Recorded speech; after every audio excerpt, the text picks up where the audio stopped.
그다음에 수학 공부법부터 갈게요. 수학은 이제 뭐 성인들은 수학 필요 없겠지만은 그래도 이제 초중고등학생들 엄마들도 많이 들으니까.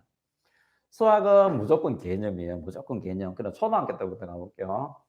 초등학교 수학은 다 놓쳐도 돼요. 수학 공부 초등학교 때 하나도 안 해도 돼요. 정말로. 정말 한 개도 안 해도 돼요.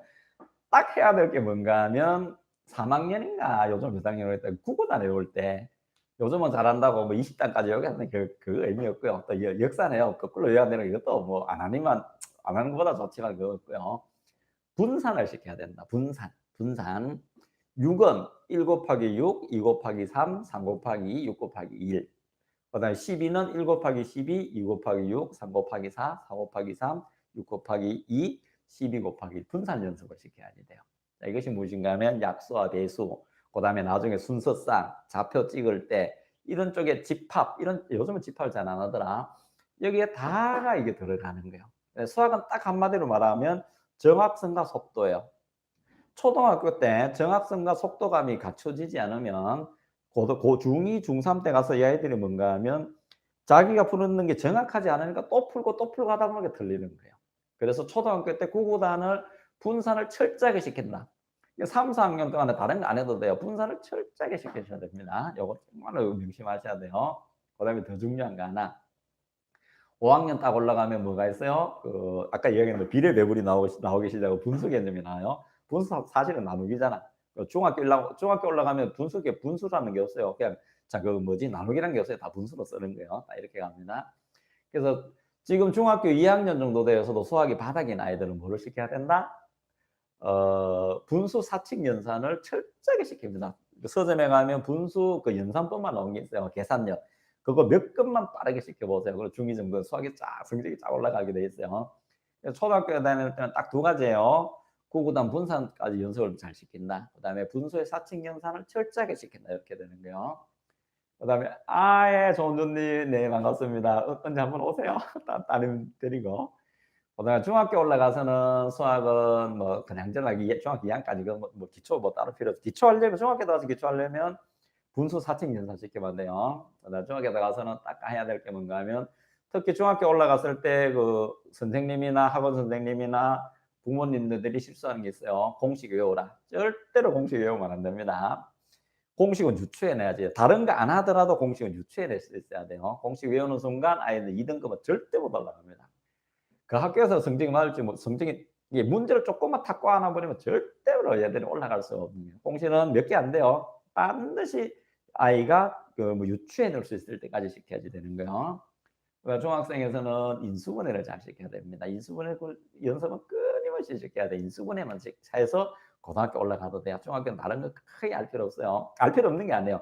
힘들면 인수분해만 철저하게 시키면 돼요. 인수분해, 방정. 인수분해하고 방정식 같이 가죠. 방정식이 함수하고 같이 가는 거예요. 그래서 방정식은 함수다라고 방정식이 함수라고까지 아이들을 중학교 때부터 이해할 수 있는 학원을 가야 돼요, 사실은요. 방정식이 함수예요. 고등학교 수학의 전체를 다 보면 함수예요, 함수. 다가 함수입니다. 함수의 그 함수 기호로 어디로 가요? 어디로 간다? 방정식으로 가는 거예요. 방정식하고는 같은 거예요. 그죠? 항등식하고 다 똑같은 거예요. 항등식, 부등식 다가 뭐예요? 방정식에서 함수까지 확장되는 거거든요. 그래서 인수분해만 철저하게 시키세요. 중학교 때는 인수분해하고 방정식하고 기초 따로 뭐 크게 하지 않아요. 그래서 고등학교 올라가면 고1 과정이 옛날 우리 공통수학이라 했어요. 이제 그거 철저하게 시키면 되고요. 고1 공통수학은 EBS의 그 정성재 선생님 잘 가르치시더라. 그분 선생님 거 꼭 들으세요. 그분이 보면 중학생도 빨리 그 하는 게 있고, 중학교 모임이 있고, 모음이 있고요. 고1 거를 빨리 풀어주는 게 있어요. 한 번 정도만 보면 돼요. 그래서 고등학교 수학에서도 끊임없이 뭘 해야 된다? 고2, 고3에서도 그 수능 준비할 때마다 틈날 때마다 뭐죠? 함수, 그게 방정식 인수분해하는 연습을 조금씩 해야 돼요. 그럼 속도와 정확성에서 한번 풀고 딱 끝나는 거예요. 이렇게 해서 이제 이렇게 하고요. 수학 해독법을 알려드릴게요. 수학은 분근법으로 했죠. 찔끔찔끔찔끔하되. 그래도 전체 개념에서는 한근을 가지고 교재를 해독하는 거예요. 수학은 개념입니다. 수학은 개념을 아느냐 묻는 거예요. 수학 문제는 무조건 개념을 아느냐 문제인 거야. 근데 안타깝게도 아이들은 뭐예요? 개념 우리나라 말이니까 쉽게 들어가요. 여기 우리 학원서 쓰는 건가 보네. 우리 그 선생님 종이네. 뭐 무슨 책인가 모르겠어요. 저는 요즘 학원에 안 나오니까 우리 선생님이 하는데 이렇게 보면 수학은 어떻게 돼 있냐면 다 똑같습니다. 제일 문제는 뭔지 나면 개념이 나요. 개념이 나오고 기초 문제가 나오고 심화 문제가 나오고 최고 난이도 문제가 나오고 중단원 문제가 나와요. 이렇게 나오거든요. 그래서 보면 아이들이 보면 개념 우리나라 말이니까 한번 쭉 읽어봐요. 개념 정의 정리 쭉 읽어가 문제부터 바로 풀어요. 틀리면 또 뭐야? 또 바로 문제 풀어요. 절대 안 해요. 그래서 수학 공부법은 어떻게 되나 하면 개념을 읽는다. 개념을 읽고 그다음에 뭐래요? 문제를 푼다. 틀리면 어디로 죄송합니다. 틀리면 어디로 간다? 해답을 보고 틀렸으면 어디로 간다? 다시 개념으로 간다. 죄송합니다. 금방 웃다가 목에 걸렸나 봐요. 틀리면 다시 개념으로 간다. 그다음 문제 푼다. 틀리면 개념만 읽고 체크하고 넘어간다. 여기 수학 공부법이에요. 수학이 문제가 어렵다 싶다는 문제가 크고 적고 문제를 수에 이런 것들이 아니에요. 문제 하나에 개념 하나 들어가 있으면 쉬운 문제. 문제 하나에 개념이 두세 개 섞이면 어려운 문제. 그러면 결국은 뭐다? 개념을 아느냐를 묻는 거예요. 그럼 수학을 해독을 늘리는 방법은요. 개념을 본다. 그 다음에 기초 문제만 본다. 처음에 볼 때는 개념하고 기초 문제만 처음부터 끝까지 봐요. 개념을 본다. 기초 문제를 풀고 틀린 거를 체크한다. 넘어가요. 물론 틀린 걸 보면 개념 보고 또 다시 보고 또 틀리면 체크하는 거예요. 일단이 뭐예요? 중이네. 옛날 건가 보다. 확률이 나오는 거 보니. 경우의 수, 확률, 삼각형의 성질, 사각형의 성질.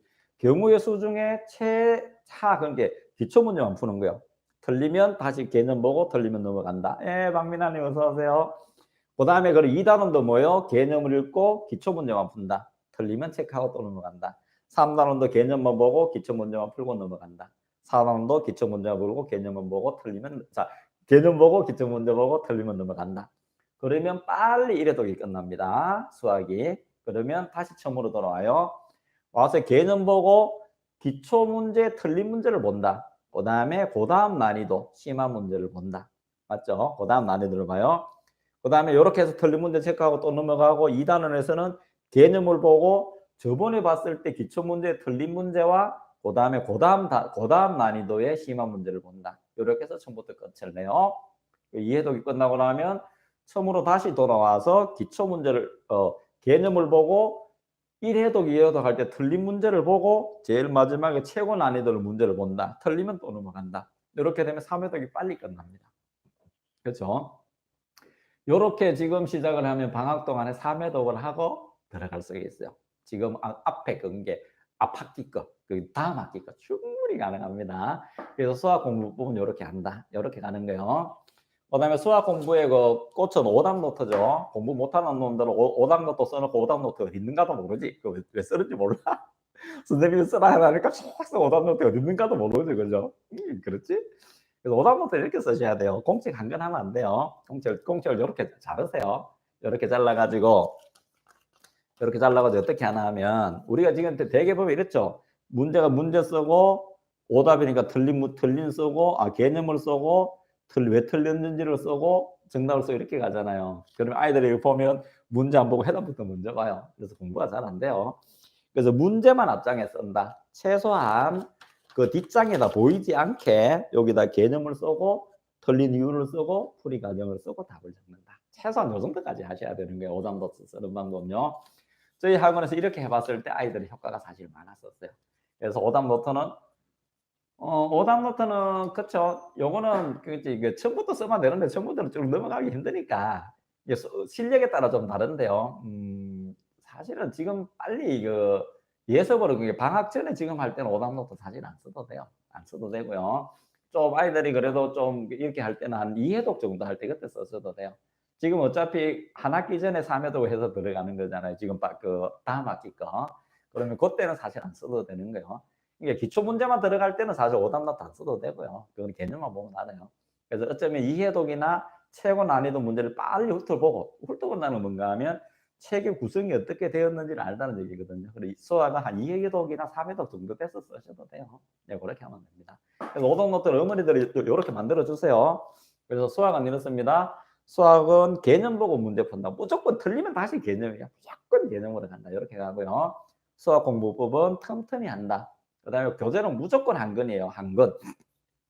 교과서가 되든 자습서가 되든 아니면 그 학교에서 추천해 주는 교재, 아이들이 제일 많이 보는 교재, 아니면 우리나라는 EBS 교재가 좋아요. 무조건 한권이에요. 교재는 무조건 한권이다.